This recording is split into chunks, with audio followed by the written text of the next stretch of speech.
Hello and welcome to the Ridiculously Good VA Show with Tracy Daviero. If you are a virtual assistant or want to be one, this is the place to learn the tips and tricks you need to become a ridiculously good VA. I've been a part of the VA industry since 1998, and I'm excited to get to know you and help you build an amazing business. Let's go. Hello and welcome to another episode of the podcast that teaches you how to be a ridiculously good virtual assistant. Today we're going to talk about whether your business is ready for subcontractors. And our quote today comes from Phil Jackson. The strength of the team is each individual member. The strength of each member is the team. What I like about this quote is that it talks about a team, and it's not always the right time to start bringing in team members. But if you do, you have to make sure that they are strong, but also that you are too. And that's what we're going to cover today. Is it time for you to bring subcontractors into your business? There is a right time, and there's obviously a wrong time. And there's a right way to set yourself up for them and a wrong way. Let's get started by talking about what leads up to you bringing in subcontractors. Obviously, it's about your workload. The best time to bring in subs is when your business has gotten so busy that you need help. That's really the simple answer, but sometimes it's the hardest time to do it. As you bring in more and more clients, your attention will get divided and you'll have to work more. Getting more clients is always good for business. You make more money and you can help more people. But being a very busy VA is not always great. Sometimes that means our response times begin to suffer. Sometimes our turnaround times suffer. And sometimes we can get burned out because we just have so many things to do. That's when getting help to get your client work done makes good sense. Of course, if you know your VA business is going to grow, that's actually the best time to plan to bring in subcontractors. The setup time for subs depends on what you're going to outsource to somebody else. Getting a couple of things in place is easy, like a sub agreement or contract, but getting your system set up and raising your rates for your clients can take more time. So if you do know that you want to run your business with subs, make sure you're doing that setup long before you actually need it, and things will work out better for you. But most of the time, we realize we're working too much, and that's when we need help. And we decide it's time. And really, that's okay too. Like I said, it's the far more common way to do it, but you still need to make sure that you're preparing your business well.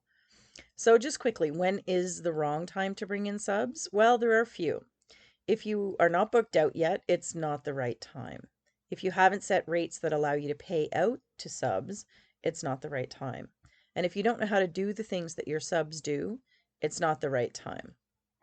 I'll elaborate on these things as we talk a little bit about the right way, but these are really important and worth mentioning. I hear VAs very often deciding to sub work out to other people for these three main reasons, and it's never a good idea. So let's talk about what you need to have in place before you bring in your subs. Number one, you need to know exactly what you need help with. Just like we tell our clients, you can train your subs, but you do need to define the tasks you need help with so that you can get the best support out there. You don't always want to train VAs with every little thing, so you decide how much experience somebody needs or how challenging the tasks are to figure out, which is the skill level that your subs will need. I've worked as a sub with my expertise and as an absolute newbie. And what helped me be a good sub in both of those roles was the lead VA, their processes, and their ability to help me, their sub, get the work done as efficiently as possible. And you'll hear me talk about efficiency a lot today. Also, decide how many subs you need. Sometimes it depends on what the tasks are. It also depends on the timing of those tasks, the skill level required, turnaround, time zones. There's so many different things, but you don't always have to have just one sub doing absolutely everything that you need. You need to set your sub payment rate, or the rate you're willing to pay to hire a sub. When you're paying out to somebody else, you need to retain both the admin money that will take for you to help run the client and be the go-between, and profit from the money that the client pays you. Paying yourself, right? It makes no sense to pay a sub everything that your client pays you. You have to be sure that your rates are set up to retain profit and also make your VA business money. When you're growing your team, you also need to grow your business, and you have to not forget that. A lot of VAs will pay about 75% of their billable rate to their subcontractors. That's not a bad number. So, for instance, for a $30 sub, you need to be charging your clients at least $40 an hour. So, if you charge 40 to your clients, you know that you can hire subs that are up to $30 an hour. Sometimes VAs will tell you how much their sub rate is, meaning that they'll work for you as a sub for X rate. And I always had that too. I always made sure that I knew what my value was as a VA. But as the lead VA, I prefer to tell them what being on my team pays. But as long as the rates work out for you so that you're profitable, you can do whichever you like. It's the try to go with the 75% rule, or if you need to pay out 60%, that's totally fine too. I'm just giving you an idea right now of what a lot of people do. Work within your own budget, just like we tell our clients to, and everything will be fine. Number 3, track all your time and tasks, all their time and tasks.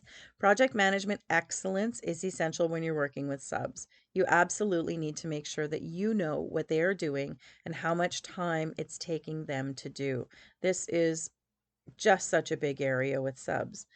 You need to set a budget for each client, and the sub VA needs to work within that budget.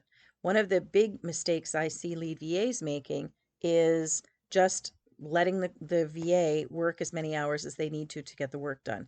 And you can't do that. You need to give them a budget of time that they need to complete the tasks for your clients in, because it's still your business, right? And of course, because you're doing the admin, you need this info to be as easy to check on as possible. So using a project management system, whichever one works for you, is fine. And make sure your team members all use it. That has to be a qualification of them being on your team, is to use your systems and to do things your way. Be sure that your VAs are keeping their time spent up to date so that you can monitor your client budgets. If you can't look in on a regular basis and see what's happening, then your subs need to step it up. It is really important. They're not just helping you, they're working for you, and they need to treat you as they would treat their own clients. Number 4, communicate very clearly. Now that bears repeating. Communicate very clearly. When I work with a client, we have regular check-in calls. I call them weekly production calls to quickly connect and talk about the priorities for the coming week. I do recommend doing a team meeting with your subs once a week in the same way that I would do a production call with a client. They're so effective. And then the rest of the week, the communication can and should take place in your project management system. Your subs also need to communicate very well, no matter what they're doing for you. A lot of time can get wasted during the communication process if you're not doing it well. And so setting a system for communication and making sure everybody is using it can really help the work between everybody more seamless. Number 5, create and use procedures and checklists. If there's one thing I can tell you that's going to help your subs do the work that you need done in the way that you need it to be done, it's procedures and checklists. So I guess every one of these points is really important, but every time I come up with a new one, I'm like, oh yeah, that's the most important thing. And I really will say that this one is a biggie. You can either create the processes yourself or the procedures, or when your subs start working for you, have them create them, and then you just have to go over them and make revisions as needed. You will also be able to see from doing that little exercise how your subs work, and you can have a conversation about it, right? There's that communication coming into it again. And then all you have to do is walk through that procedure to ensure that it's being done to your expectations. Now, the important thing is it really doesn't matter how the sub thinks that things should be done. You are the one who dictates everything that happens in your business. And in terms of checklists, these will always ensure that no steps get missed. And you can see that the VA is verifying they've done every step in a checklist when you look in on their work. I cannot stress the importance of checklists when someone else is doing work for you. It really helps you keep peace of mind. And remember, when you're working with your team members, your rates are going to be higher. And that means your clients are paying you a premium to have high quality work done. In my experience, and in all of the work that I've done in the VA industry, for the last 25 years, VAs who use checklists do a better job than those who don't. I will say it again. In my experience, in my vast experience, VAs who use checklists do a better job than those who don't. Make your subs use them, or they don't get to work on your team. I know that sounds harsh, but it's very, very simple. And I have many conversations with colleagues, with VAs who are running teams who have difficulty with their subcontractors following their rules and, either taking too long to do something or not completing all the steps or missing something or forgetting to do something. It is the number one thing that really can happen whenever you're working with subs, and you just need to make it a requirement of the job. The subcontractors have to know they are getting work from somebody who's really busy. They don't have to find their own clients, they don't have to market, they just need to do the work in the way that it's laid out for them. And it's an absolute, for me, it's an absolute non-negotiable. So that's a real biggie for me. Number 5. Number 6, pay your subs the same amount you would charge your clients. Now, this is something that takes a little bit of explaining, perhaps, at least when I do talk to VAs who are running teams.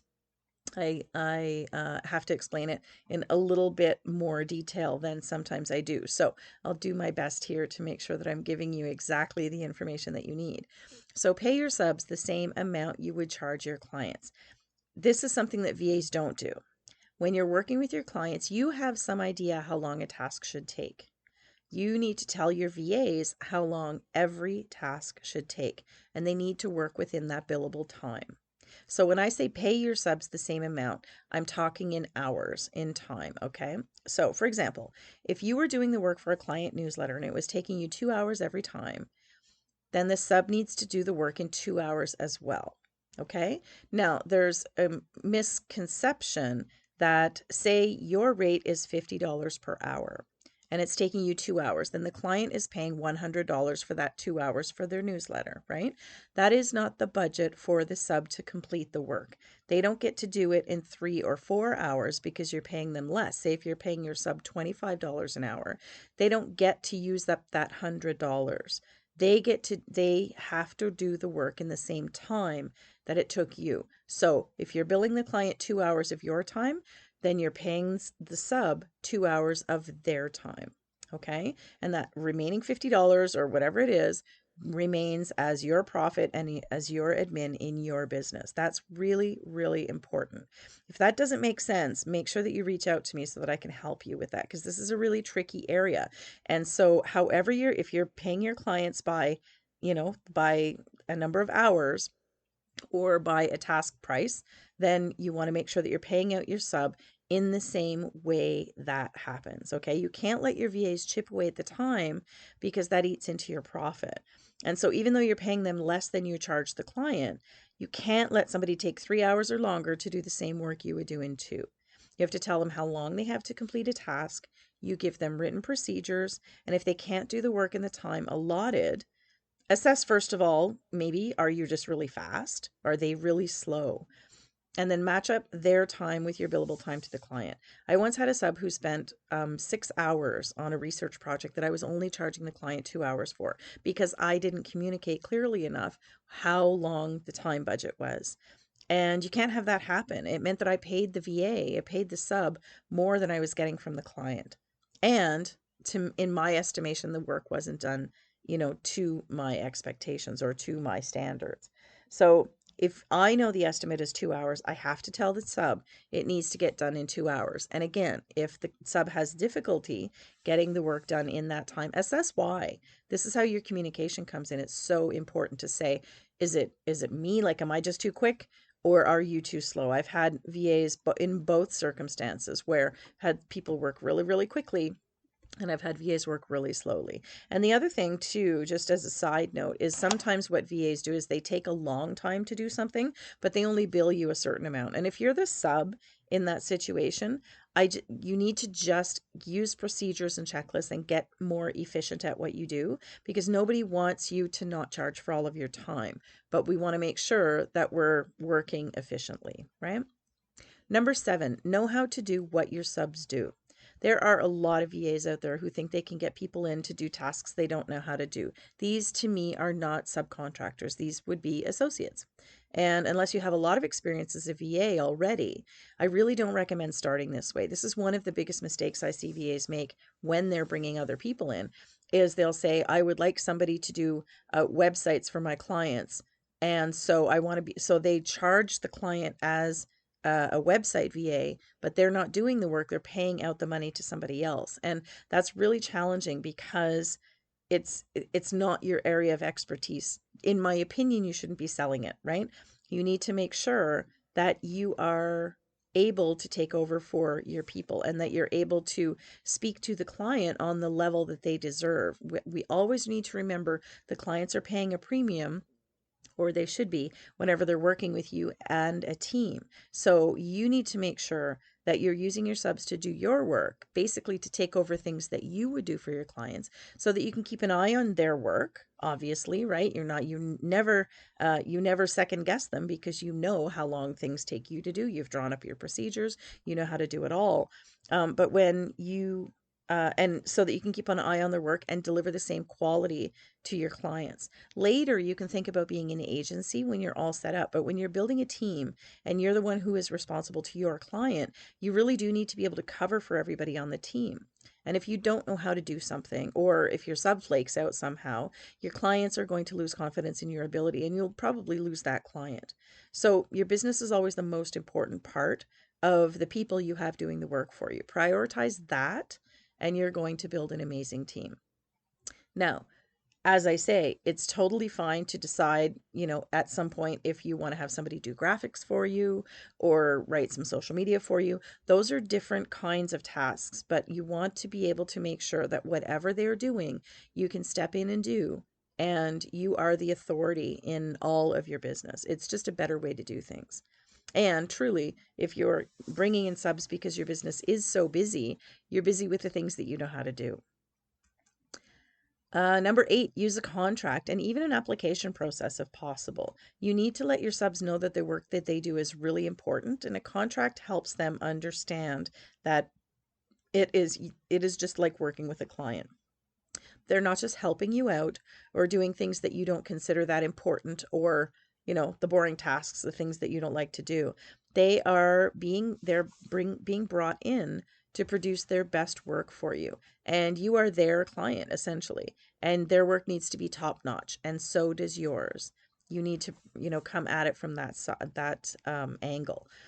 If you're using an application process, you can make a better decision about who can join your team. Ask about skill levels with different things. There's never usually a rush to hire a sub, especially if you're doing your planning ahead of time. So, ask for what their skills are. And like I say, if you need to bring in more than one person to help you and they all fill, 5-10 hours a month or something like that, that makes your business better, to have people doing things that they're really skilled at. I've seen so many people have a quick Facebook group interaction with someone saying, PM me, I need somebody. And I'm sincerely hoping that they go through some kind of a vetting process after that, so they can make sure that the sub that they're choosing is the right one.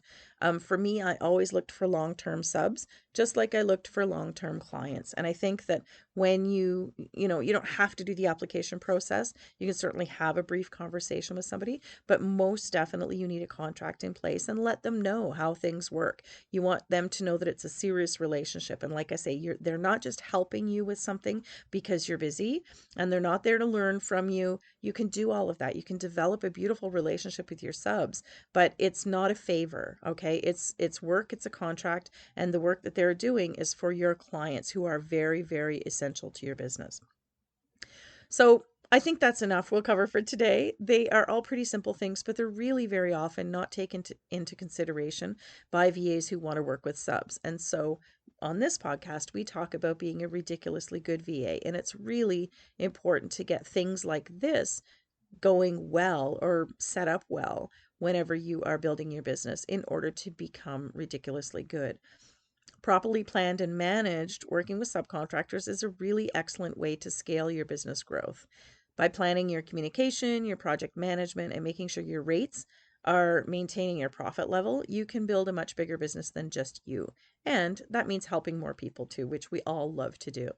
And when you're organized and can manage both your clients and your subs' expectations, you're going to keep everybody happy. In the end, the clients just want their work done. But speaking of those clients, it is absolutely essential that you let them know that your business has grown to use others to do their work. You may need to update your own contract with them, but never let somebody else access your client files and systems without advising your client beforehand. Your agreement with them likely was that you would access them. And so even if somebody is representing your company, if that's a new development, you make sure you let your clients know.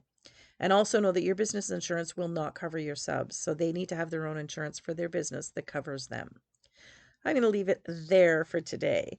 If you need some help with setting up your VA business for subcontractors, reach out to me at tracy@yourvamentor.com. I've helped hundreds of VAs through their challenges and got them on their way to the next thing, and I would love to do the same thing for you. I do private coaching, and my new mastermind, the Virtual Circle, is open now. Maybe one of those options is right for you. That's all I've got for you this week. Thanks for tuning in to learn how to become a ridiculously good virtual assistant. Thank you so much for tuning in to this episode of the Ridiculously Good VA Show. Don't forget to subscribe so you don't miss a thing. For more great resources for your VA business, visit my website at yourvamentor.com. I'll see you back here next time.